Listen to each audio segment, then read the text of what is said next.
Bonjour chers internautes qui nous suivez sur iTourisme TV, la chaîne de l'information touristique. Bienvenue dans votre émission Parlons Tourisme. Aujourd'hui, on a un invité de marque qui nous revient fréquemment, mais cette fois-ci c'est dans un thème qui est très important.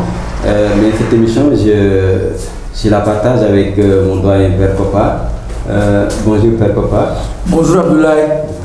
Heureux de vous retrouver ce matin, surtout dans le mois de Ramadan. Et qu'est-ce qu'on a ce matin? On a un invité qui s'appelle M. Madou Kane, qu'on va laisser se présenter. Bonjour M. Kane. Bonjour Abdoulaye, très heureux de vous retrouver, ainsi que mon doyen Kopa, qui est une référence dans le secteur touristique sénégalais. Merci M. Kane. Alors, je suis Madou Kane, comme vous l'avez dit, je suis consultant formateur en tourisme et culture. Je suis enseignant dans les universités et instituts supérieurs du Sénégal. Donc, Kane, bienvenue dans l'émission. Ce qui nous motive le plus dans cette émission, c'est surtout l'insertion des jeunes diplômés dans le secteur du tourisme. Après la formation. Mais ce matin, avant d'aborder ce sujet, c'est un plaisir pour nous d'avoir un homme de dimension nationale. De dimension nationale, de par son cursus, sa simplicité, son amour du travail et son savoir, surtout sur le tourisme. Moi, je vais augmenter international. Récemment, il a été en Égypte, il a été invité là-bas. Il est partout, il voyage partout, il est entre les quatre d'avion, il va, il retourne, il travaille pour son pays et pour l'Afrique. C'est un plaisir de le recevoir sur le plateau. Okay. Ouais. Donc, M. Ndiaye, je vous laisse lui poser l'honneur de lui poser votre première question. La première question. Voilà, M. Kane, vous êtes un enseignant, un formateur dans le produit touristique. Ce produit tellement important pour le Sénégal. Mais comment ça se passe avec les étudiants? Quelle est la formation? Comment ça dure? Quel est le diplôme qu'il faut pour venir en formation dans une université?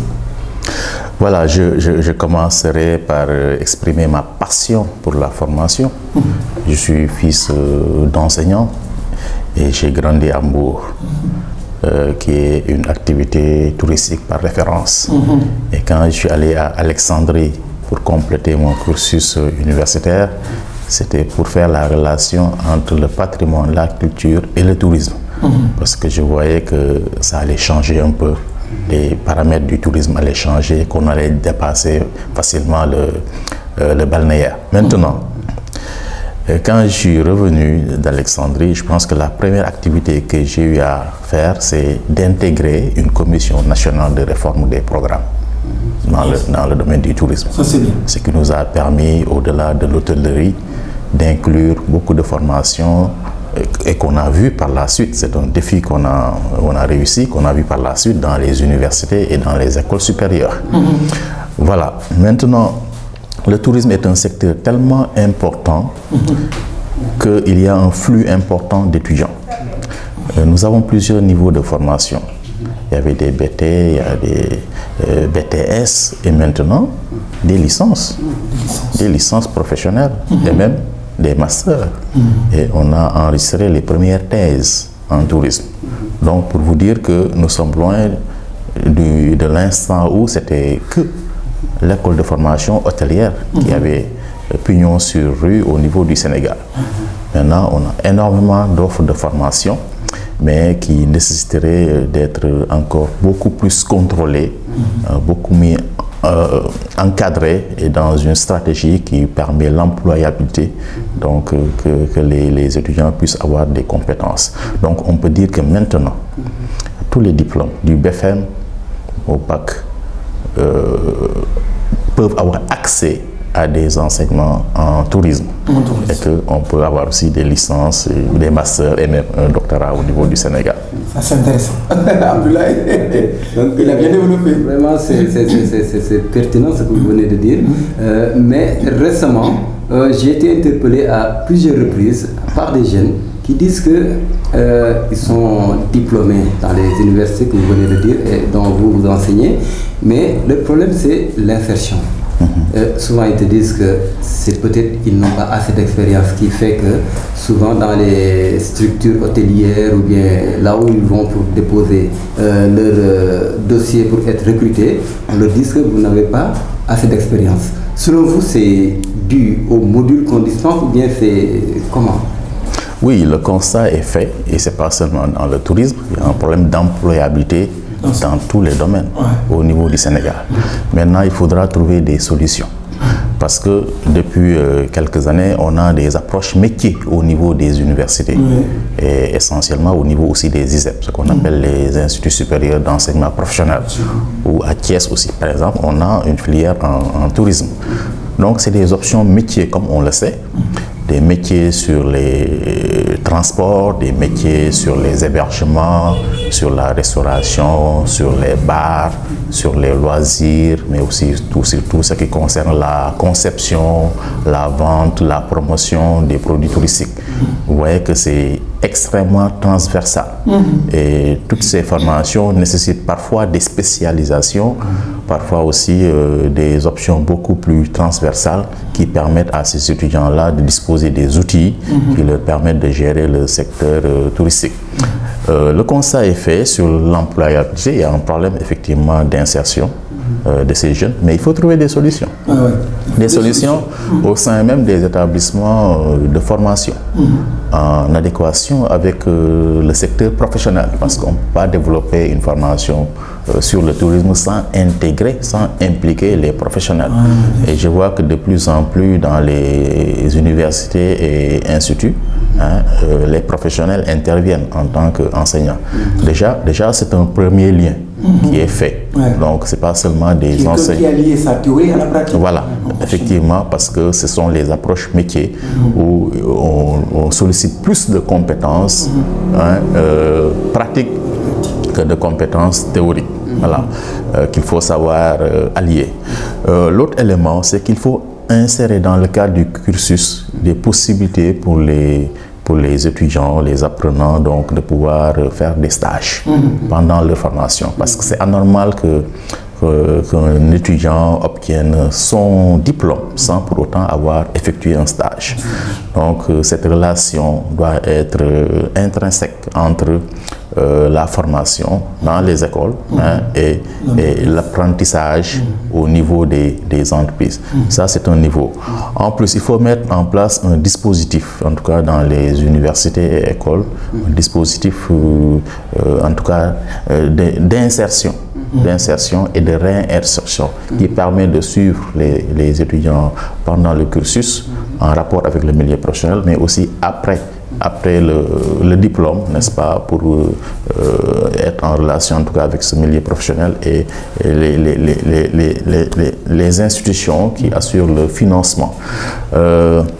Parce que c'est très important de voir comment il pourrait être financé et d'intégrer dans le cursus des modules en entrepreneuriat.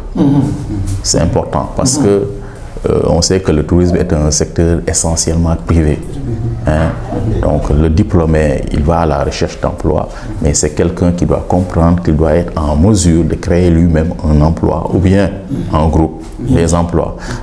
Par exemple, à l'université Iba Der Thiam de Thiès, les étudiants sortent avec un PFC, n'est-ce pas, un projet de fin de formation. Voilà, normalement, qui doit être un projet aussi bancable, réalisable.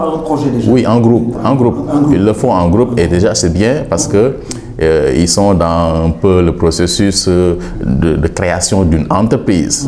Pas seulement, pas en solitaire, mais en groupe. C'est déjà important. À l'ISEP de Thiès, aussi, ils sortent avec un projet d'application professionnelle, n'est-ce pas? Ouais. Donc, c'est déjà un début qui nécessite juste un accompagnement, parce que ce que je leur dis, dans le tourisme, chaque localité a des attraits, a des atouts qui peuvent faire l'objet, donc c'est un potentiel, qui peut faire l'objet d'un produit touristique. Et ils sont outillés en marketing, en utilisation des plateformes net pour la conception, mais aussi pour la vente et pour la promotion de ces produits. Donc il y a certainement une motivation à assurer au niveau de ces jeunes-là, qui leur permettent de savoir qu'ils sont en mesure de se prendre en charge et qu'ils ne sont pas destinés seulement après la sortie à aller trouver un emploi dans les structures. Ça, c'est un élément. Un autre élément que les professionnels aussi doivent s'approcher plus des écoles de formation et des universités. C'est là où je voudrais en venir. Parce qu'ils doivent chercher la qualité. Parce que ces jeunes qui sortent, même s'ils sont dépourvus de stage, ce qui n'est pas normal, je l'ai déjà dit, ils sont quand même opérationnels. Parce qu'ils ont les bases qui leur permettent de s'insérer, n'est-ce pas, et de participer à la qualité des produits, en tout cas, offerts au niveau des entreprises touristiques. Ça c'est bien dit. Mais au niveau de la formation, je reviens là-dessus, est-ce que souvent, à l'université, vous avez des contrats de travail entre l'entreprise et l'école? Est-ce qu'aujourd'hui, l'étudiant, il sort de l'université, il peut aller tout de suite faire sa pratique et revenir? Est-ce qu'il y a cela? C'est pas assuré, hein. Il faut le dire. Je pense qu'il y a des efforts à faire au niveau des universités dans ce sens-là. Je sais que dans plusieurs universités, il y a des services qui s'occupent des stages et des conventions avec les entreprises. Et même si vous voyez bien dans les conseils d'administration des universités, il y a une belle part accordée aux professionnels. C'est dans cette optique-là. Mais il y a énormément de choses qu'on devrait encore faire. Si je prends le cas de l'ISEP de Thiès, je pense que c'est une bonne formule. L'ISEP signe des conventions avec les entreprises. Et l'ISEP arrive à placer tous ces apprenants en stage pendant la formation, et il y a deux sessions de stage. Le stage d'exploration, de découverte, et le stage d'insertion, donc juste avant la certification. Donc ils arrivent quand même à intégrer tous les étudiants. Donc tous les étudiants qui sont à l'ISEP sont familiers au milieu de l'entreprise, mais aussi ont des stages. Donc c'est plus facile, c'est plus facile après qu'ils s'insèrent dans le milieu. Et je pense que c'est des bonnes pratiques qui devraient être en tout cas appliquées au niveau des universités. C'est vrai, où on a quand même des effectifs beaucoup plus importants, mais c'est toujours possible. Je pense que ce link entre les instituts de formation, les écoles, universités, en tout cas institutions, organisations de formation et le secteur privé, il faudra encore y travailler davantage, parce que c'est la clé du succès. Et c'est gagnant-gagnant, quoi. Contrairement à ce qu'on pense, c'est gagnant-gagnant parce que les entreprises cherchent à avoir les meilleures ressources humaines, qu'elles peuvent trouver dans les universités. C'est vrai, la bonne étude sénégalaise sont entre les mains des étudiants. Quand vous venez de dire quelque chose vous venez de dire des propos très intéressants, mais par rapport à ce problème d'insertion-là, donc avec le ministre qui est là actuel, M. Mambéigna, récemment, il y a une convention avec c'est le FONGIP. Ils ont fait un contrat de partenariat qui a fait que le ministère bénéficie, je ne sais pas, ou bien va bénéficier de 100 milliards de francs CFA qui seront destinés à ce secteur. Est-ce pas une possibilité, une occasion pour ce ministère de venir accompagner ces jeunes diplômés qui vont sortir, vu ce que vous venez de dire? Oui, je ne maîtrise pas encore les termes de cette convention, j'en ai entendu parler, mais de toute façon c'est une bonne chose pour le secteur. Et ce n'est pas la première fois. Je pense que le secteur reçoit des fonds importants, mais sur l'usage, je pense qu'il faudra être beaucoup plus stratégique et voir quels sont les vrais problèmes et là où on peut trouver en tout cas des opportunités pour la relance du secteur. Parce qu'on parle de relance depuis Covid, on parle de relance, on a quand même été assez éprouvé par cette séquence-là. On a tourné la page, je pense. Il faut tourner cette page. Oui, maintenant c'est vrai qu'il y a aussi d'autres possibilités de financement. Il y a la DER, tout ça. Je pense que c'est à l'aune d'une stratégie claire. Il ne s'agit pas seulement d'annoncer des milliards, mais de voir qu'est-ce qu'il faut en faire. Je pense qu'il y a quelque chose qui a été fait, je pense bien. Mais c'est important de prendre en compte la territorialisation du tourisme parce qu'on a défini les pôles touristiques avec des missions bien précises. Et nous avons des universités qui sont réparties un peu partout à travers le territoire national. Je parle de l'université du Sine Saloum aussi, et qui développe même un master en agrotourisme. Et souvent le link est fait entre le tourisme et le patrimoine ou bien la culture, ou bien les écosystèmes. Je pense que surtout que les étudiants, il faut que les gens essayer de voir ce qui a été fait comme travail de recherche par les étudiants. C'est important. C'est extrêmement intéressant, extrêmement intéressant dans tous les domaines, que ce soit les parcs, les ressources naturelles, que ce soit les ressources culturelles, et surtout des processus de valorisation de ces ressources. Il y a des travaux qui dorment dans les universités. Il faut aller chercher. Donc j'invite en tout cas ceux qui sont dans la gouvernance touristique à voir ce qui se fait comme travail dans les universités. Et c'est des niches qui permettent à ces jeunes-là qu'on pourrait financer, parce qu'ils sont capables de valoriser les ressources naturelles et culturelles. Oui, ils connaissent déjà, je pense qu'il y a cet aspect-là à revoir. Et les jeunes qui ont passé des années à l'université ont besoin quand même de se sentir impliqués dans ce secteur. Ils ont beaucoup d'énergie, beaucoup d'envie et il faut les accompagner. Je vais revenir un peu, je vais rebondir encore sur cette même question pour dire que est-ce que réellement les potentialités dont le Sénégal dispose en ressources intellectuelles, en possibilités pour développer le tourisme sont là à travers les universités, à travers ces étudiants-là. Est-ce que réellement notre ministère bien le pays utilise ces compétences-là qui sont là et qui peuvent participer à la relance de ce secteur? Honnêtement, pas suffisamment. Pas suffisamment. Nous avons tout au Sénégal dans le domaine du tourisme, parce qu'on parle de tourisme. Ça a formé pas mal de cadres. Oui, nous avons un potentiel, mais il faut passer du potentiel au produit. Bien sûr. Nous avons des attractions. Le Sénégal est un pays naturellement attractif. Tout le monde aime le Sénégal à travers le monde. Oui. Voilà, et c'est un pays qui a une envergure internationale. Nous avons des professionnels aguerris qui ont une expérience avérée dans le secteur. Nous avons des universités aussi où la recherche s'effectue et des jeunes qui ont envie de prouver, de relever des défis. Donc, qu'est-ce qui manque? Je pense que, bon, là, on pourrait imputer à la gouvernance politique de ne pas suffisamment être à la hauteur. On pourrait le dire. Parce que tous les éléments sont là. Tous les éléments sont là pour qu'on décolle dans le tourisme au niveau du Sénégal. Et surtout qu'on a un pays très diversifié du point de vue climatique, du point de vue écologique. Nous avons la verte Casamance jusqu'au désert. Voilà, donc on a une palette, la mer, la mer, des fleuves. On n'a jamais utilisé les fleuves comme produits touristiques au niveau du Sénégal. Ouais, les îles qui existent. Ouais. Donc, on doit être l'un des plus grandes destinations au niveau mondial. C'est possible et j'y crois. Il faut qu'on soit ambitieux et que tout ce travail soit soutenu par une recherche et par une stratégie claire et cohérente qui implique tous les acteurs. Et ça permettrait vraiment d'avoir une chaîne de valeur touristique qui sera un pôle de développement économique pour les autres secteurs du pays, que ce soit la pêche, que ce soit l'artisanat, que ce soit l'agriculture et même la fabrication de produits accessoires. Voilà.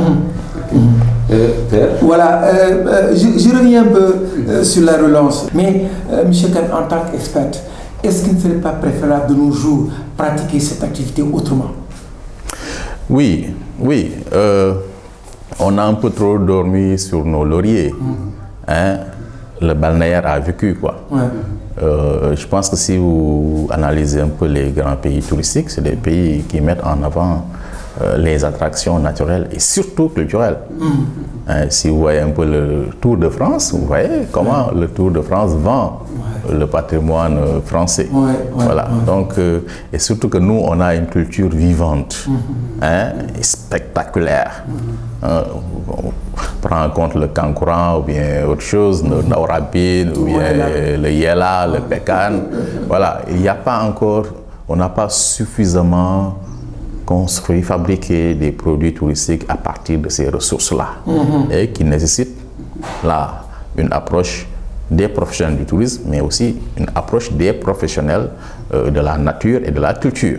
Hein, parce que le produit culturel est assez complexe, le produit naturel aussi assez complexe, parce qu'il faut prendre en compte l'aspect conservation et l'aspect valorisation. Mais c'est très intéressant, ça pourrait permettre à des équipes de travail de nous proposer des produits assez différents. C'est ça. Autre chose. En plus, on a souvent négligé la clientèle locale. Je pense que l'avenir, c'est cette clientèle locale et africaine, de la sous-région africaine. Surtout que nous avons l'aéroport Blaise Diagne, qui devrait être un hub et permettre à Air Sénégal de se développer. Donc, il y a une demande, hein, il y a une demande, par exemple, sur les excursions, circuits, week-end courts. Voilà, je pense que les Sénégalais veulent bien découvrir leur pays. Pourquoi pas? Et qu'ils ne connaissent pas suffisamment, parce que nous avons un pays magnifique.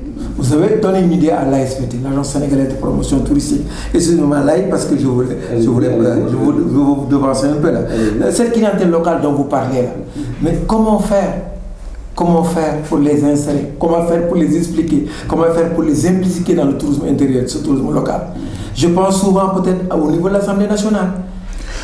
Oui, je pense qu'on a les moyens. Par exemple, les médias. Pourquoi je salue ce que fait l'AI. On ne voit pas suffisamment les images de ce pays-là. Il faut qu'on vende le Sénégal aux Sénégalais, d'abord, avant de le vendre aux étrangers, parce que nous avons des localités magnifiques, paradisiaques et aussi une vie culturelle assez intéressante. Et ça permettrait de régler le problème de la saisonnalité. La saisonnalité, parce que, voilà, quand vous avez une ressource, elle est exploitable un moment, mais on a la possibilité de faire du tourisme 12 mois sur 12 au niveau du Sénégal. Donc il faut savoir vendre le Sénégal aux Sénégalais. Bon, en approchant aussi, je trouve, les entreprises. Il faut que les entreprises amènent leurs employés, leurs cadres à l'intérieur du pays de temps en temps. Les écoles aussi. Il faut que les écoles universitaires, il faut qu'ils découvrent leur pays. Moi, je le fais sur le terrain avec des étudiants, mais chaque fois, ils sont sublimés parce qu'ils voient.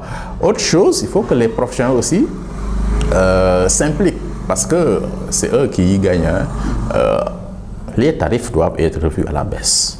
Normalement. C'est important. C'est important d'avoir ce qu'on appelle un yield de management. En tout cas, souvent on a des gâchis, quoi. Des hôtels qui tournent à 50% ou bien moins de 50% de taux de remplissage, ou bien sur certaines périodes de l'année qui sont complètement vides. Partant de cette forme de tourisme, oui, les relever. On peut permettre, en baissant les prix de façon sensible, qu'on puisse avoir de la clientèle et que l'entreprise puisse fonctionner. Voilà. Donc, je pense qu'il y a des possibilités parce que quand même le Sénégal coûte assez cher, et surtout pour cette clientèle locale. Et il y a la possibilité vraiment de faire du tourisme. On ne pourra plus parler de saison. De faire le tourisme toute l'année. Une forme d'arrêt, la saison. Oui, avec des centres d'intérêt précis, de temps en temps, qui permettraient d'animer un peu les stations et les localités et de permettre à cette population même de s'impliquer pleinement dans ce tourisme-là et de générer des revenus. Et là, le Sénégalais comprendra son pays. Absolument. Voir une fois vaut mieux qu'entendre 100 fois. Absolument. Absolument. Donc, Père, ça c'était, je pense que notre premier point qui est donc vraiment on a eu des réponses assez très satisfaisantes, je dirais. Si je devais te noter, je vais te dire que tu as 19,5%. Je vous ai dit que vous avez un professionnel. On a eu vraiment des réponses qui vont au-delà de nos attentes. Et je pense que nos autorités vont vraiment écouter ce que vous venez de dire et qui constitue une base comment dirais-je, ce que eux ils doivent, là où eux ils doivent s'appuyer pour relancer le secteur du tourisme. La relance du secteur du tourisme, ce n'est pas des mots, ce n'est pas des actes qui ne sont pas concrétisés, mais c'est surtout impliquer les gens qui sont des professionnels, des gens qui savent ce qu'ils font, des gens qui... C'est une concertation, je dirais de manière générale. Oui. Donc notre deuxième point, c'est la femme dans le secteur du tourisme. La femme, l'importance de la femme, parce que la femme joue un rôle très important dans le secteur touristique. Qu'est-ce que vous pouvez me dire par rapport à ça? Oui, on sort du mois de mars, donc les femmes à l'honneur. Donc, vous savez, le tourisme, c'est un produit d'accueil. Et les femmes ont des prédispositions naturelles à accueillir. Donc, la personnalité qui incarne le plus cette valeur qu'on appelle teranga sénégalaise, c'est la femme. Ce que nous voyons déjà dans nos maisons, ce que nous voyons un peu dans la vie courante. Voilà. Et je pense que c'est l'occasion pour moi de parler de cet accueil traditionnel qu'il faut intégrer dans nos entreprises touristiques. Et les femmes constituent les meilleurs vecteurs pour cela. Autre chose, nous avons constaté, nous qui enseignons dans les universités et instituts, que les femmes sont majoritaires. Oui, elles sont plus nombreuses. Donc, elles sont plus incitées par l'activité que les hommes. Voilà. Et dans d'autres pays aussi, si vous vous rendez compte, dans les entreprises touristiques, il y a plus de femmes que d'hommes. Donc, je pense que c'est un secteur qui valorise la femme du point de vue de ses prédispositions naturelles, à accueillir, à gérer la qualité, et à être entreprenante et à satisfaire la clientèle. Donc là, elles ont beaucoup plus d'atouts que les garçons. Et ça, nous le constatons en tout cas dans les établissements de formation, mais aussi dans les milieux professionnels. En tout cas, c'est un secteur qui est très favorable aux femmes. Monsieur Kane, une femme à la tête du ministère du Tourisme et des Transports aériens. Comment vous voyez ça? Mais pourquoi pas? Là où sont les hommes peuvent être les femmes. Je connais des femmes très dynamiques qui sont dans le secteur, non seulement de la formation, mais aussi dans le secteur professionnel. Je ne vais pas les citer, de grandes dames que nous connaissons, mais voilà, qui peuvent valablement prendre les responsabilités au niveau de ce secteur. Donc on gagnerait plus, même si ce n'est pas le ministère, qu'on leur confie quand même beaucoup de direction, et aussi au niveau des inspections du tourisme, qu'on puisse avoir beaucoup plus de femmes. Et je connais aussi des femmes doctorantes qui sont en train de travailler sur des thèses de doctorat en tourisme. Je pense qu'elles vont trouver de plus en plus leur place au niveau de la gouvernance, mais aussi au niveau, en tout cas, du fonctionnement général de la profession. Vous sentez une certaine révolution qui va se passer dans le tourisme, par exemple? De nouveaux visages, qu'il faut, la place qui lui convient, une femme à la tête d'un hôtel à 5 étoiles, le ministère du Tourisme, vous sentez cela? Et la responsabilisation aussi des jeunes, parce que je pense que c'est un secteur où l'innovation va très, très vite. Important. Et on gagnerait à avoir aussi les meilleurs profils, qu'on se départe un peu des considérations politiques pour nommer des gens. Parce que quand on parle d'agence, de direction, et surtout dans le tourisme, il faut des techniciens. Il faut des gens qui sont du sérail, qui ne viennent pas pour apprendre c'est quoi le tourisme avant de commencer à faire quelque chose. Je pense qu'on a un secteur qui quand même a fait ses preuves au niveau national, international. On sait qui est qui dans le domaine. Je pense qu'on gagnerait vraiment à utiliser les professionnels, en tout cas, et les gens qui sont capables d'innover, les gens qui sont capables de mettre en place de vraies stratégies pour le secteur national. Voilà, parce qu'on ne peut pas continuer de jouer avec ce secteur-là, pas du tout, qui est crucial, qui nous apporte énormément et qui devrait pouvoir nous rapporter encore plus. Mais au-delà de la manne financière, parce que le tourisme porte la culture, l'humain, il faudra le faire aussi dans un cadre sain qui prend en compte les valeurs nationales. Les valeurs. C'est extrêmement important. C'est extrêmement important. On peut avoir la forme de tourisme qu'on veut. Et même la dimension religieuse n'est pas suffisamment exploitée. Nous, dans le cadre de notre association des acteurs du tourisme culturel et religieux, nous avons des stratégies de développement du tourisme culturel et religieux. De vraies stratégies, je dis. De vraies stratégies. Donc, ce n'est pas seulement amener deux quarts de touristes à Touba, mais de vraies stratégies qui prennent en compte tout le potentiel, oui, tout le potentiel, mais aussi les personnalités qui devraient être impliquées. Parce que quand on parle de stratégie et qu'on ne sait pas qui est impliqué, ça devient un problème. Et souvent, c'est le cas. On a des stratégies, mais les acteurs mêmes qui sont à la base ne savent pas de quoi cela relève. Ce sont des erreurs qu'il faut rectifier. Père, je pense que M. Khan nous a, je dirais, séduit avec ses réponses. Il a répondu à toutes les bonnes questions. Je pense que cette émission, on va donner M. Khan, avant de donner M. Khan son dernier mot. Est-ce que tu as une question ou bien quelque chose à... Voilà, comme je l'ai dit, c'est toujours un plaisir de le rencontrer. C'est un professionnel. C'est un professionnel et sa force et son sens du partage. Parce qu'il est enseignant. Il connaît, il maîtrise la pédagogie, l'art d'inculquer sa connaissance à quelqu'un d'autre. Aujourd'hui, mais j'ai beaucoup appris par M. Khan. M. Khan, bonne continuation et bon courage. Merci. On vous écoute. M. Khan, votre dernier mot? Oui, bon, j'ai retrouvé ici des passionnés du tourisme. Donc, alors, je pense que ça nous réconforte. Hein. Nous sommes des passionnés. Nous sommes aussi originaires de la Petite Côte. Hein. Donc, on a cette culture touristique en nous. Et nous savons qu'avec toutes les ressources dont dispose notre pays, on peut aller très loin au niveau de la culture. Si on arrive à nous organiser mieux, au niveau de la gouvernance, au niveau des professionnels, nous sommes tous dans le même créneau. Il faut qu'on apprenne à travailler ensemble. Et que ces ressources-là soient exploitées dans un cadre durable. Hein? C'est important. Voilà, c'est important. Durable, c'est extrêmement important. La durabilité, ce n'est pas seulement dans l'écotourisme, hein, c'est dans tous les domaines touristiques. Hein, voilà, on doit avoir une éthique durable, à savoir que nos ressources, c'est aussi pour les générations à venir, et que comme nous avons le sens du partage, et le tourisme nous permet de partager ces ressources. Pourquoi pas ne pas le faire? Merci beaucoup.